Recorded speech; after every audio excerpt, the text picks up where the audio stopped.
Hi hello నమస్తే, welcome back to Venu Hasni world. ఎలా ఉన్నారు? అందరూ బాగున్నారా? నేనైతే చాలా బాగున్నాను. అస్సలు నన్ను తిట్టుకోవద్దు, అలాగే వీడియో చివరి వరకు స్కిప్ చేయకుండా చూడండి ప్లీజ్. ఎందుకు తిట్టుకోవద్దు అంటున్నానా, నాకు అసలు కుదరలేదండి. ఎప్పుడు వినాయక చవితి ముందు అంటే నా బర్త్డే ముందు వీడియో అనమాట. షాపింగ్ అయితే వెళ్ళాం మేము. డిమార్ట్ చూసారా ఎంత ఫుల్గా ఉందో.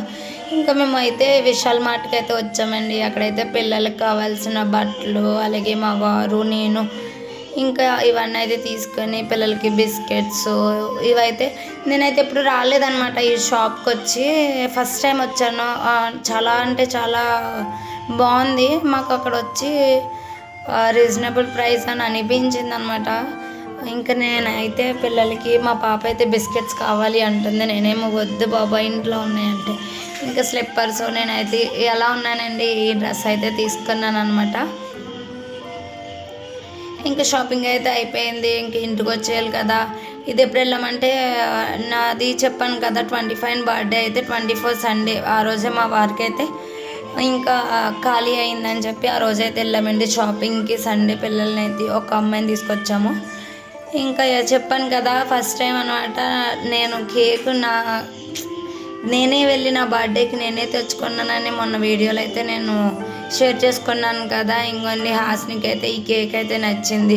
ఇక్కడ వచ్చి నాకు చాలా ఇష్టమైనవి అయితే ఇక్కడి నుంచే తెస్తారంట మా వారు. నాకు తెలియదు, ఆ రోజు తీసుకెళ్ళారు. ఇక్కడంటే మనం నార్మల్గా కేక్స్ కొనే కన్నా ఇక్కడైతే చాలా ఫ్రెష్గా ఉంటాయి అన్నమాట. నిన్న చేసినవి లేకపోతే మార్నింగ్ చేసినవి ఉంటాయి అని అన్నారు. బండ్లు కానీ ఇవన్నీ అయితే ఇక్కడే తయారు చేస్తున్నారు. మేమైతే ఒక బిస్కెట్ డబ్బా ఉన్నది కదా, పైన పల్లీలు ఉంటాయి చూడు, అదొక బిస్కెట్ ప్యాకెట్. అలాగే నాకు ఇష్టమైన నల్లబూర్లు, నేనైతే నల్లబూర్లు అని అంటాను, కొంతమంది అయితే సపోటాలు అని అంటారు. ఇంకా అక్కడి నుంచి అయితే వచ్చాము, ఇంటికి అయితే రీచ్ అయిపోయాము. చూడండి ఇవంటే నాకు ఎంత పిచ్చి అంటే అంత పిచ్చి. అదే పిచ్చి మా పిల్లలకు కూడా వచ్చింది. నేను వచ్చి నల్లబూర్లు అని అంటాను. ఇంకా మీరేమంటారు? నాకు రెండే పేర్లు తెలుసు, ఒకటి సపోటా, ఇంకోటి నల్లబూర్లు. ఈ బిస్కెట్స్ కూడా అంటే చాలా బాగున్నాయి. కాకపోతే ఈ బిస్కెట్స్ మా పిల్లలు ఎలా తింటారో తెలుసా? ఆ పై పప్పులు తినేసి ఉత్తి బిస్కెట్ నాకు ఇస్తారు. ఇంకా షాపింగ్కి వెళ్ళొచ్చాక సండే కదా బయట తిందామా అంటే ఎందుకు, రేపు ఎలాగో బిర్యానీ వండుతాను కదా అని చెప్పి ఫ్రాన్స్ అయితే ఉన్నాయి. ఇంకా అవైతే బెండకాయ వేసి కర్రీ అయితే చేసాను, పక్క రైస్ పెట్టేసి అన్నీ రెడీ పెట్టుకున్నాను అనమాట. చాలా లేట్ అయిపోయింది, టైం వచ్చి 7:30 అవుతుంది. అప్పుడు కుకింగ్ చేస్తున్నాను అనమాట. ఇంకా కర్రీ అయితే కంప్లీట్ అయిపోయిందండి. భోజనం అయితే చేసేయాలి కదా మరి. ఇంకా మళ్ళా రోజు అయితే నైట్ పెట్టారండి మెసేజ్. సర్లే వినాయకుని చేద్దాము, మళ్ళీ మా పిల్ల ఏడుస్తుంది అని చెప్పి లాస్ట్ ఇయర్ కూడా చేశాను. ఇంకా ఈ లీఫ్తో అయితే నాకు వచ్చినట్టయితే చేసి చిన్నదానికి ఇచ్చాను. ఇంకా ఇది వచ్చి మట్టి ఏమో వర్షంలో పెట్టేశాను, బాగా జోరు అయిపోయింది. ఇంకా దాంట్లో వరిపిండి కలిపి ఆ మట్టి అయితే బాగా మిక్స్ చేశాను అనమాట. అప్పుడు కొంచెం నా చేతికి అంటుకోకుండా వచ్చిందనమాట. అప్పటికప్పుడే చేశానండి. మా వారు అంటున్నారు నీకు వచ్చా చేయడము అని అంటున్నారు.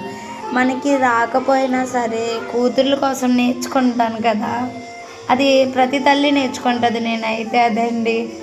నేను ఇంకా అయితే ఇద్దరికి ఒకరికే పంపుదాం అనుకున్నాను. మళ్ళీ ఆవిడ ఏడిస్తే ఈవిడ ఏడిస్తే ఆవిడ అని చెప్పి ఇద్దరు నేర్పించడం ఇష్టం లేక పారిజాతం ఆకులు అయితే ఉన్నాయి మా ఇంటికాడ, అవి తెచ్చి హాస్నికి అయితే లీఫ్తో అయితే చేశాను. ఇంకా మా పిల్లకైతే పెద్దదానికైతే ఇలా మట్టి వినాయకుడు వరిపిండి దాంట్లో కలిపి వడ్లతో దండ ఇంక ఇలా అయితే వేసానండి. బాగా కుదిరింది అనమాట. అసలు టైం లేదనమాట. రెడీ అయిపోయారు, బస్సు ఎక్కడ వచ్చేస్తుంది, మా వారు తీసుకెళ్తారా అని అంటే ఒక నమ్మరేమో కానీ మీరు 15 మినిట్స్లో చేశానండి. అసలు ఎలా వచ్చిందో కూడా తెలియదు, మట్టి అయిపోయింది. ఇంకా అలా చేశాను అనమాట. ఇంకా కూతుల కోసం తప్పదు కదా, ఎంత పని ఉన్నా సరే వాళ్ళ కోసం చాలా కష్టమో ఇష్టమో అయినా సరే చాలా ఇష్టంగానే చేస్తానండి నేను ఏదైనా సరే. మా పిల్లలు అడిగితే లాస్ట్కి బుజ్జి కనిపైన అయితే ఇలా అయితే రెడీ చేశానండి. మన వీడియో మీకు నచ్చినట్లయితే లైక్ చేయండి, షేర్ చేయండి, సబ్స్క్రైబ్ చేయడం మర్చిపోకండి. అస్సలు తిట్టుకోవద్దు మీరే, ఎప్పుడు వీడియో ఎప్పుడు పెట్టిందిరా అని అస్సలు అనుకోవద్దు. నాకైతే చెప్పాను కదా పిల్లలతో అవ్వట్లేదని చెప్పి, అందుకని చెప్పి. ఇంకా వినాయకుడు ఎలా కొన్నాడో కామెంట్ సెక్షన్లో కామెంట్ చేసేయండి.